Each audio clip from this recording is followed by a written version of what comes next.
கேட்க காத்திருக்கும் அனைவருக்கும் வணக்கம். கதை கேளு கதை கேளு நீலகிரி கதை கேளு, கதை கேளு கதை கேளு காவேரி கதை கேளு.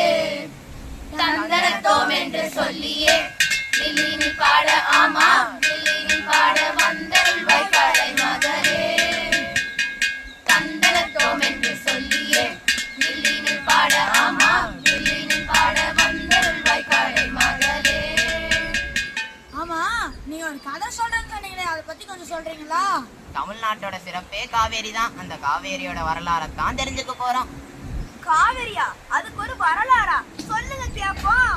காவேரி எப்படி நீலகிரியில இருந்து கடலுக்கு போகுதுன்னு, ஏன் அது நமக்கு முக்கியம்னு அந்த கதையை தான் நான் சொல்ல போறேன். தந்தனத்தோம் என்று சொல்லியே வில்லினி பாட, ஆமா வில்லினி பாட வந்தருள்வாய் கடை மகளே. மேற்கு தொடர்ச்சி மலையிலிருந்து நம்ம ஈரோட்ல இருக்க காவேரி ஆறுக்கு வந்து இந்த ஆறு எப்படி கலக்குதுன்னு பார்க்கலாம். என்னது, இந்த ஆத்தோட பயணம் மேற்கு தொடர்ச்சி மலையிலிருந்து ஆரம்பிக்குதா? ஆமா, இந்த ஆத்தோட பயணம் மேற்கு தொடர்ச்சி மலையில இருந்து ஆரம்பிக்குது. அப்பதான் மொய் ஆறு பிறக்குது. இது காடுகளோட போய் பவானி ஆறோட சேருது. இது மட்டும் தானா, இல்ல இன்னும் ஏதாவது இருக்கா? இல்ல இன்னும் இருக்கு. அதுக்கப்புறம் சின்னாறு தமிழ்நாட்டுக்குள்ள கேரள எல்லையில இருந்து வருது. இது காடுகளுக்கு எல்லாம் உயிர் கொடுக்குது.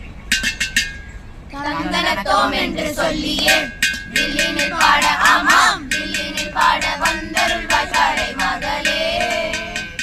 பவானி ஆறு, சிறுவாணி ஆறு, மொய் ஆறு ஆறுகளோட சேர்ந்து பவானி சாகர் அணை வழியா ஈரோடு பகுதிக்கு தண்ணீர் மற்றும் விவசாயத்துக்கு உதவுது.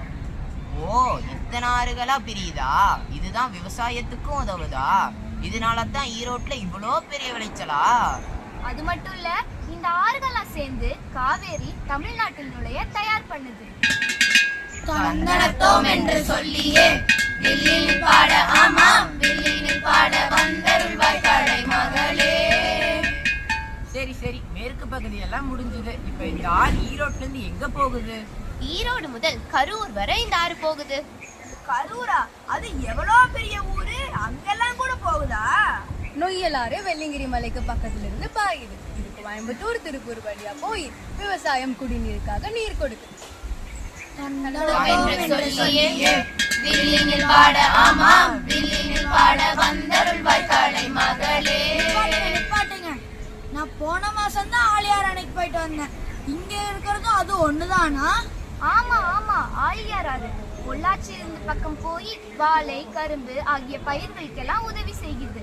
கொடகனார் ஆறு பழனி மலைகளிலிருந்து போய் திண்டுக்கல், கரூர் பகுதிக்கெல்லாம் நிலத்தடி நீர் மற்றும் நெல் வகைகளுக்கு உதவி செய்கிறது. அங்க இருந்து பழனி மலை வரைக்கும் வருதா? இத நம்பித்தான் இத்தனை விவசாயிகளும் இருக்காங்களா? ஆமா, இந்த ஆறுகள் எல்லாம் சேர்ந்து கரூர்ல காவேரி ஆற்றுல கலக்குது. காவேரி இன்னும் வலிமையாகவும் பெரியதாகவும் இருக்குது. தந்தனத்தோம் என்று சொல்லியே வில்லினில் பாட, ஆமா வில்லினில் பாட வந்தருள்வாய் கடை மகளே. சரி, மேற்கு பகுதியும் முடிஞ்சது, நடுப்பகுதியும் முடிஞ்சது. கிழக்கு பகுதி பத்தி சொல்லுங்க. இரு, அது எனக்கு தெரியும். இந்த ஆறு தஞ்சாவூர்ல இருந்து கடல் வரைக்கும் பாயுது. ஓ அப்படியா? இந்த ஆறு கடல் வரைக்கும் பாயுதா?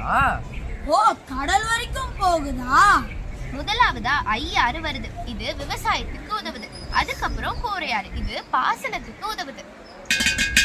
தந்தனத்தோம் என்று சொல்லியே வில்லினில் பாட, ஆமா வில்லினில் பாட வந்தருள்வாய் கடை மகளே.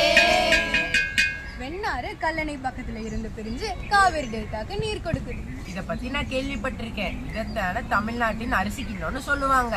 ஆமா, அரசலாறு கூட சேர்ந்து தஞ்சாவூர், காரைக்கால் பகுதிக்கு விவசாயம் காக்க உதவுது. ஆமா, தஞ்சாவூரை நெற்களஞ்சியம் தானே சொல்லுவாங்க. இது தமிழ்நாட்டுக்கே அரிசி தருதாமா. சரிப்பா, கடைசியா காவேரி பத்தி என்னதான் சொல்றீங்க? நீலகிரியில் தொடங்கி காவேரியோடு கலந்து அகண்ட காவேரியாக கடலோடு சங்கமிக்கிற காவேரி ஆற்று பயணம் வெறும் பயணம் இல்லை, இது தமிழர்களின் வாழ்வாதாரமே காவேரி பயணம் தான்.